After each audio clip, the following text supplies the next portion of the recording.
yung kay Joy Adventure at yung kay Native Channel. At dito nga ay mauuna kami nila ni Batang Spiro at ni Mama Tonyo dahil medyo mabilis yung bangka ni Joy Adventure at kailangan na rin namin talagang mas maaga makarating doon dahil medyo tumataas na yung araw at kailangan talaga mas maaga yung pangalan ng mga Spiro para maraming mahuli.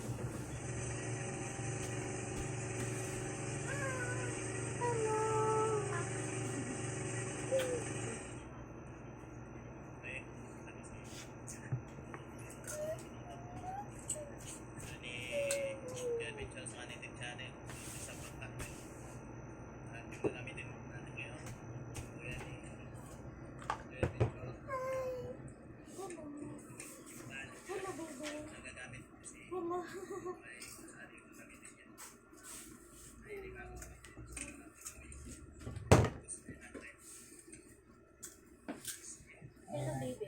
Hello.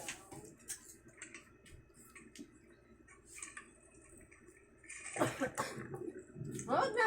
Diyan, doon na. Ibigay mo na. Ibigay mo na. Huwag na kasi matumba yung camera mo. At nang makaprepare nga kami mga Kaspiro, ay bumaba na rin ako para mag-sit up.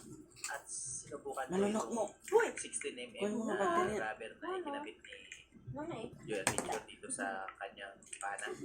At talagang nanibago ako mga Kaspiro dahil laging 14mm lang yung gamit ko. Pero dati ay gumagamit din ako ng 16mm nung una pa lang ako namamana. Pero ngayon ay yan. Nanibago talaga ako at yan. Hindi pa nga nakaabot mga Kaspiro.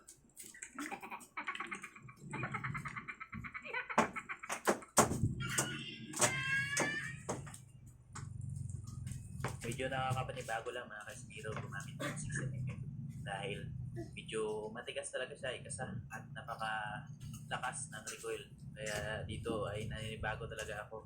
Pero kung sa power lang, ay talagang powerful ito mga Kaspiro. Kahit medyo long distance, natamaan talaga. Basta nakasintro.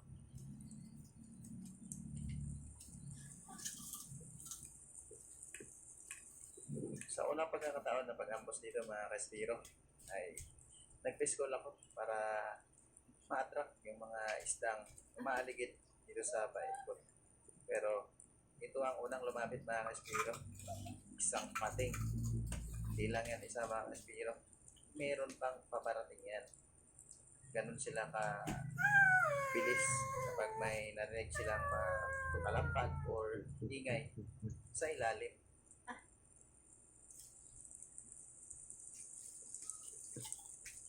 Matagal na ako nag-antay dito sa ilalim mga Kaspiro pero wala talagang mga isda na pwedeng panain maliban dito sa pating na paaligid na rin. Kaya umahon na lang ako dito at maghanap ng ibang area para makahanap ng isda.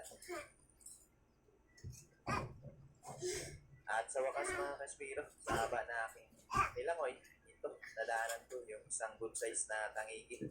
Kaya ito, hindi ko na ito pinalagpas mga Kaspiro. Hinabol ko na talaga. At ayan.